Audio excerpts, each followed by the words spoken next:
হিন্দু ভারত, জৈন ভারত, বৌদ্ধ ভারত, খ্রিস্টান ভারত, এতগুলো ভারতের মাঝখানে দাঁড়িয়ে আমি ফিরোজা, একটি ভারতীয় মেয়ে। আপনারা বলতে পারেন আমি কি দোষ করেছি? পৃথিবীর যে কোনো দেশের যে কোনো একটি মেয়ের মতো আমি একজনকে ভালোবেসেছিলাম। প্রথম যেদিন ওর চোখে চোখ পড়েছিল আমার, আমি জানতাম না ওকে। বিকেলবেলায় কলেজ ক্যাম্পাসে যে আলো এসে পড়েছিল ওর চুলে, তার কোথাও লেখা ছিল না ওর ধর্ম।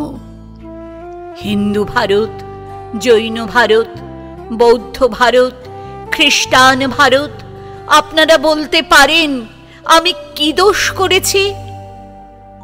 আমি যেদিন হাতে মোমবাতি নিয়ে উঠে দাঁড়ালাম, আমি যেদিন বলে ফেললাম আমি শরিয়াত মানি না, আমি যেদিন বুঝিয়ে দিলাম ভারতবর্ষের মাটিকে মা বলে জানি, ভারতবর্ষের আকাশকে আকাশ, সেদিন থেকেই শুরু হলো অত্যাচার।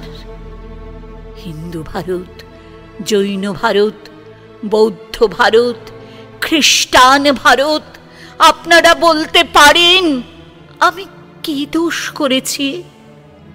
ছেলেটা তো আপনাদের, সে কি দোষ করলো? আমাকে ভালোবাসাই তার দোষ?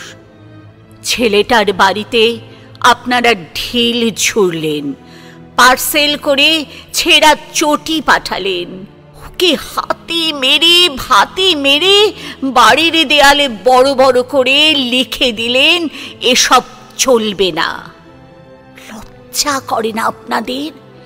আপনারা এগিয়ে থাকা মানুষ, MA pass, BA pass, doctor, engineer, আমলা, মাস্টার, আপনারাই গণতন্ত্র নিয়ে ভাষণ দেন, আর প্রয়োজন মতো গণতন্ত্রের টুটি টিপে ধরেন।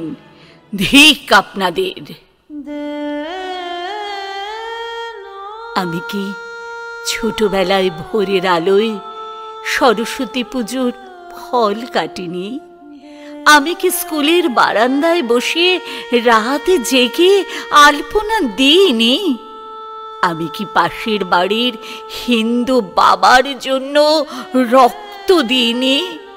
ওদের বাড়ির উঠোনে বসে ওদের ছেলেদের অ আ ক খ শেখায়নি?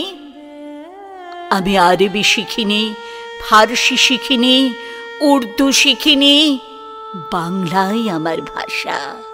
এই ভাষা আমার ভাত, আমার রুটি, আমার চোখের কাজল, আমার পায়ের ঘুঙুর। এই ভাষা আমার গোপন চিঠি, যার অক্ষরে অক্ষরে লেগে আছে আমার চোখের জল। আমরা যেদিন বিয়ে করি সেদিন কফি হাউসে গিয়েছিলাম। ও সেদিন আমাকে ঝোলা ভর্তি করে রবীন্দ্রনাথ কিনে দিয়েছিল। হাওড়া স্টেশনে পৌঁছে কানে কানে রবীন্দ্রনাথ বলেছিলেন, ফিরোজা, তুমি আমার মৃন্ময়ী, তুমি আমার লাবণ্য, তুমি আমার সুচরিতা। সেদিন রাত্রে কি হয়েছিল জানি না, কি ঘটেছিল ওদের বাড়িতে, কি ঘটেছিল ওদের পাড়ায়, কি করেছিল ওদের বাবা কাকা, সেটা আজও আমি জানি না। কিন্তু তার পরের দিন ওকে আর কোথাও খুঁজে পাওয়া যায়নি। ও কোথায় চলে গেল আমি জানতে পারিনি। এই আপনাদের ভারতবর্ষ, এই আমাদের ভারতবর্ষ। আমি একজন সাধারণ মেয়ে, অথচ বাড়িতে, পাড়ায়, অফিসে, পুজোর প্যান্ডেলে, বিয়ে বাড়িতে, অন্নপ্রাশনে এখনো আমাকে নিয়ে ফিসফাস। ডাক্তারের কাছে যাই, ফিসফাস। কলেজে ঢুকি, ফিসফাস। বাজারে যাই, ফিসফাস। যে হাউজিংয়ে থাকে সেখানেও চলতে থাকে অবিরাম লুকোচুরি।